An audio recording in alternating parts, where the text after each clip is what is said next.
नमस्कार बच्चों, आप लोगों के लिए मेरे द्वारा संचालित नवबोध प्रकाशक द्वारा प्रकाशित लेखाशास्त्र अकाउंटेंसी के बैक साइड के क्वेश्चंस के सॉल्व करने की सीरीज चल रही है। इसी क्रम में बच्चों हम देख रहे हैं चैप्टर नंबर 8 बैंक समाधान विवरण, बैंक रिकन्सिलेशन स्टेटमेंट, जिसके हमारे इस चैप्टर के लास्ट दो क्वेश्चंस हैं 21 और 21 और 22 आज इस वीडियो में हम देखेंगे।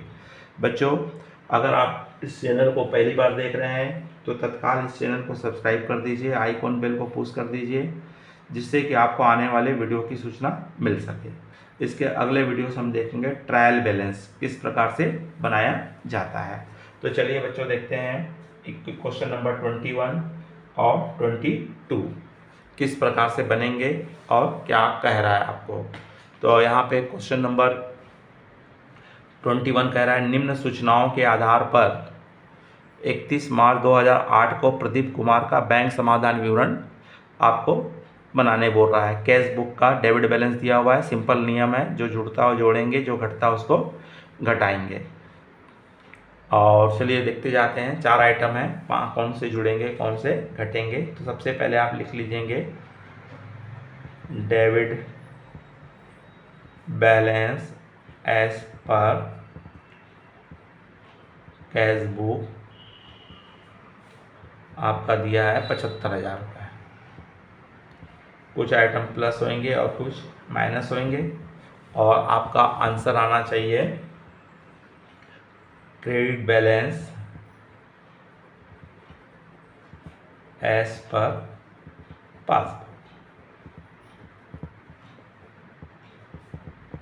तो चलिए देखते हैं। सबसे पहला आपको बोला हुआ है आइटम नंबर 2, 12,000 रुपये का एक चेक संग्रह के लिए जमा किया था, उसकी अभी तक राशि जमा नहीं हुई है। तो कौन सा आइटम बच्चों?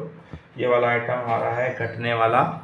पहला आइटम है 26,000 रुपये का हमने चेक बैंक में जमा किए हैं, तो बैंक में जमा चेक जो संग्रहित नहीं हुए हैं।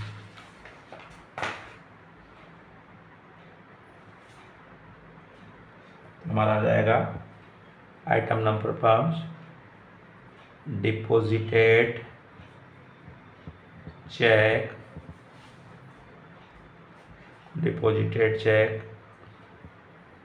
But not credited by the bank. Bank ने हमारे खाते में क्रेडिट नहीं किया। दूसरा आइटम है 26,000 रुपये का एक चेक 28 मार्च को निर्गमित किए थे, जो अभी तक भुगतान हेतु प्रस्तुत नहीं हुआ है। जुड़ने वाला पहला आइटम है check issued but not at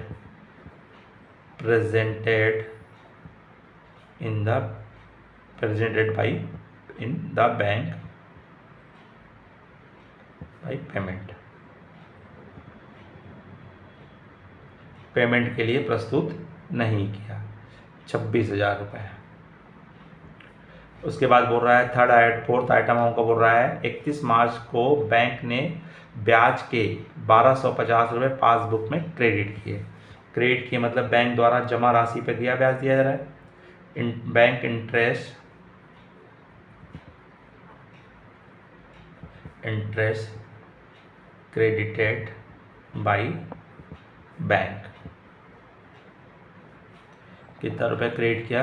1,250।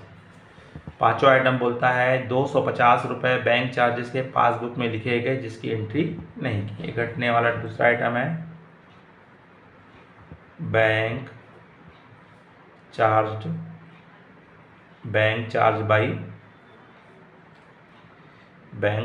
By interest bank charges,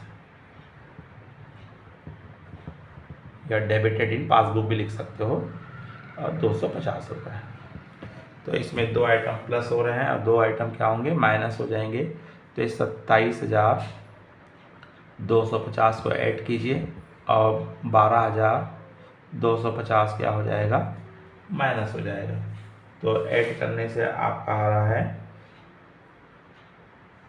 1,02,250, जिसमें से आपको घटाना है 12,250 घटाना है, तो आपका आ रहा है 90,000। तो इस तरह से क्रेडिट बैलेंस एज पर आपका कितना आएगा, 90,000 रुपये आ जाएगा। चलिए बच्चों, लास्ट क्वेश्चन देख लेते हैं। क्वेश्चन नंबर 22 क्या कह रहा है, 31 मार्च 2014 को मुकेश बंसल की पासबुक में 90,000 रुपये का क्रेडिट शेष था। मतलब नियम क्या हो जाएगा बच्चों, पासबुक का क्रेडिट बैलेंस बोला हुआ है। जानकारी के आधार पर चेक निर्गमित किंतु भुगतान हेतु प्रस्तुत नहीं, चेक निर्गमित रोकड़ पृष्ठ भूल गए, बैंक ने ग्राहकों के खाते में सीधा जमा कर दिए, तो सामान्य तो वही आइटम दिए हुए हैं। तो पासबुक का क्रेडिट शेष, जिसमें हमारा रूल क्या हो जाता है, चेंज हो जाता है ना, तो रूल बदल जाता है। जो आइटम प्लस होते हैं वो घटेंगे और जो घटते हैं वो माइनस हो जाएंगे। तो सबसे पहले आप लिख लीजिए क्रेडिट बैलेंस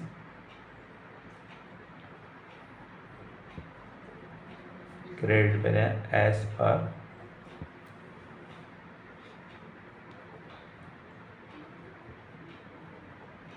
पासबुक अमाउंट दी है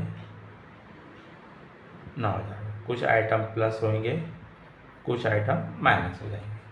तो पहले बोलता है चेक निर्गमित किए गए किंतु भुगतान के लिए प्रस्तुत नहीं हुए। घटने जुड़ने वाला पहला था, लेकिन नियमानुसार घट जाएगा।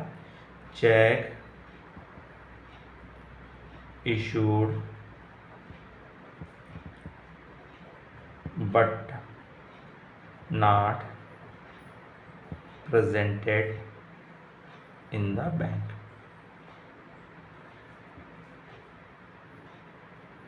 In the bank for payment, payment के लिए प्रस्तुत नहीं हुए। दूसरा आइटम है चेक निर्गमित किंतु रोकड़ बही में प्रविष्टि करना भूल गए।